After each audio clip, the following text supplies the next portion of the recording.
yung pinagyayabong mo kanina sa bar na yaki, nag-abroad ka raw nung hindi pa tayo magkasama? Totoo lang po yun. Bago kami nagsama bilang pork chop, ako'y nakarating na sa ibang paano yung tegdig. Yung pangit mong yan, tinanggap sa abroad. Huwag mong pakamamatahin kay mga pangit. At bakit? Kami may kasabihan. Ano? Pangit man din at dukha sa tingin. Eh ano? Nakabubuntis din. Hoy! Sinabi na Eh, mag-iingat. grabe ka lumait, kababayan pa natin yung karap natin. O sige, nakapag-abroad ka na. Saan ka naman nakarating, Aber? Nakarating ako ng Europe. Europe. Europe. Saan naman sa Europe? Nagpunta kami ng Venice. Maganda rin sa Venice. Tumuli kami ng Vienna. Vienna. Pasok kami ng Frankfurt. Frankfurt. Tuloy kami ng sausage. Sausage. O, tapos tumuli kami ng Rome. Yeah. Saan sa Rome? Rome 401, 402, Mga kwarto yun. Pare, antindi na makinarya doon. Sa Rome? Ano na naman ang makina ron? Abay, may nakita ko isang dahon lang, ipinasok sa makina. Isang dahon. Isang gisapata lang. Ano nangyari? Sigarilyo na. Ganon, kabilis. Tapos may nakita ko isang buong baka hinihila. Isang buong baka? Pinasok sa makina. Yung baka. Isang kisapata lang. Ano nangyari? Corn beef dilata na. Oh, matindi. Ang bilis sa Rome. Pero mas matindi ang Pinoy diyan. Sandali lang.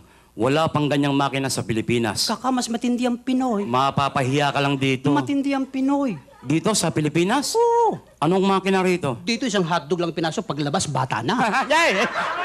Ibang makina yan eh. Fashion, bibilib ka, Paris. Kalokohan na naman yan. Nakita ko mismo eh. Ano na naman ang fashion sa Paris? Kung anong kulay ng buhok mo, siya rin ang kulay ng damit mo. Sabi naman, kalokohan na naman. Nakita ko itiniterno. Ibig mo sabihin, pinapalis yung kulay ng buhok sa damit? Oh, Halimbawa yan, itim ang buhok. itim ang damit. Pareho. Yes. Eh kung pula buhok, Pula rin ang damit. eh kung dilawang buhok, Dilaw din ang damit.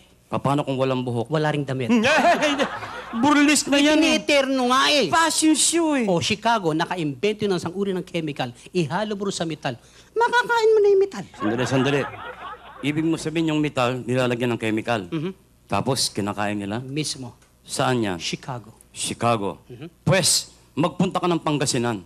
Metal mismo, walang chemical, kinakain sa Pangasinan. Pangasinan? Pangasinan! Metal mismo, walang chemical, kinakain sa Pangasinan. Anong klaseng metal? Metal bus na nga pala yan. Metal bus ng saluyot. Metal bus ng kamote. Bagong at kamatis, katalo na. Lahat ng metal inabot ko sa iyo ah.